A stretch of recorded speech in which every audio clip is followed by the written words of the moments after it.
வணக்கம். நான் வந்து தோசை கல்லில் என்ன பண்ணுறேன்னு பாருங்கள். எண்ணெய் ஊற்றினேன் லைட்டாக.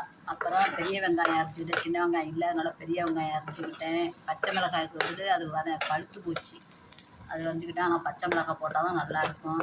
அதுக்கு இதெல்லாம் போட்டிருக்கேன். லைட்டாக பழுத்து போச்சு.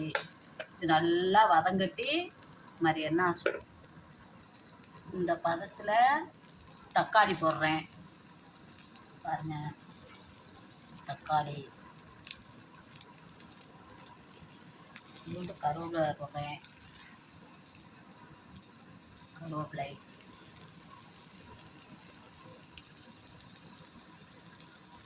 நல்லா வதங்கணும். தக்காளி வெங்காயமும் நல்லா வதங்கணும். சின்ன வெங்காயமும் போட்டுக்கலாம். என்கிட்ட சின்ன வெங்காயம் இல்லை, அதான் பெரிய வெங்காயத்தை. தக்காளி வெங்காயமும் நல்லா எண்ணெய் நிறையா ஆகாது தோசைகளில் செஞ்சால், சரிங்களா? எண்ணெய் தேவைப்படாதவங்க நீங்கள் தோசைகளில் செஞ்சுக்கலாம். எண்ணெய் நிறையா ஊற்றி செய்கிற நீங்கள் வடை சட்டியில் செஞ்சுக்கலாம். ஓகே ஃப்ரெண்ட்ஸுகளே, உறவுகளே, நான் வந்து எண்ணெய் கொஞ்சமாக செய்கிறதுனால இதில் செஞ்சுருக்கேன். கொஞ்சம் தக்காளி வதங்கட்டும்.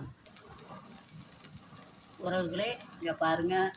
மஞ்சத்தூள், மிளகுத்தூள், மிளகாத்தூள், முதல்ல பச்சை மிளகாய் போட்டிருக்கோம்ல, அதனால் கொஞ்சம் போடணும். மிளகுத்தூள், மிளகாத்தூள், மஞ்சத்தூள், சின்ன சீரகத்தூள் அந்த போடுறோம் பாருங்க. ஓகேயா?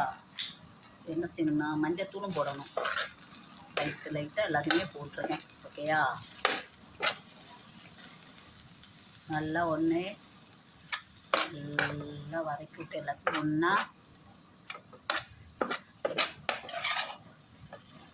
ஏன்னா சேனக்கிழங்கு குழம்பு வச்சேன், கொஞ்சம் ரசம் வச்சேன், முட்டை பொரியல் கேட்டாங்க. எண்ணெய் சரியாக ஊற்றாமல் பொரியல் செய்யணுன்னு இதில் தான் தோசைகளில் தான் செய்யலாம். எண்ணெயை நிறையா ஊற்றாமன்ட்டு தோசைகளில் வச்சேன், சரிங்களா? அப்புறம் பாருங்கள், உப்பு போடுறேன். உப்பு அதுக்கு ஏற்ற உப்பு பாருங்கள் உறவுகளே. நீங்கள் தேவைப்படுற முட்டையை ஊற்றிக்கலாம். நான் ரெண்டே முட்டை தான் ஊற்றுறேன். ஓகேயா? பாருங்க, ரெண்டே முட்டை தான் ஊற்றிருக்கேன். அதில் விருப்பப்பட்டால் கொஞ்சோண்டு பெப்பர், மிளகு தூள் கொஞ்சோண்டு போட்டுக்கலாம். ஓகேயா? என்ன செய்கிறேன்னா எல்லாத்தையுமே கலந்துக்க போகிறேன். அதான் முட்டல் பொரியல். எண்ணெய் நிறையா ஊற்றாமல் இப்படி பொரிக்கணும்னா தோசைகளில் வச்சு பொரிங்க. எண்ணெய் ஊற்றி தான் பொரிக்கணும்னா வடை சட்டியில் பொரிங்க. ஓகேயா? பாருங்கள்,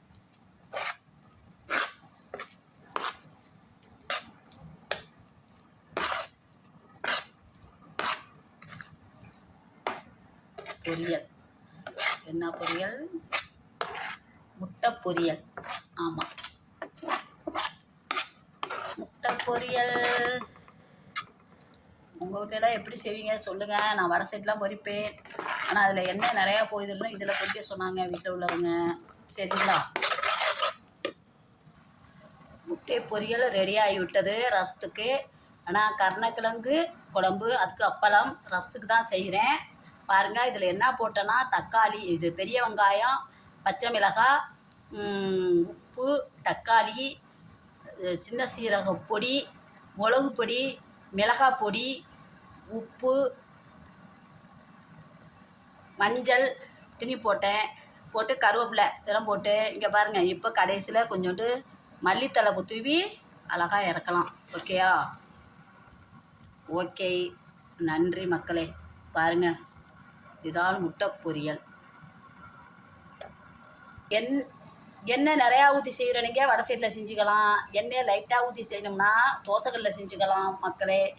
நான் வந்து சின்ன வெங்காயம் போடுறனிங்க சின்ன வெங்காயம் போட்டு செஞ்சுக்கலாம். பெரிய வெங்காயம் போடுறனிங்க பெரிய வெங்காயம் போட்டு செஞ்சுக்கலாம். மல்லித்தலையெல்லாம் போட்டால் சூப்பராக இருக்கும். ஓகே, நன்றி உறவுகளே.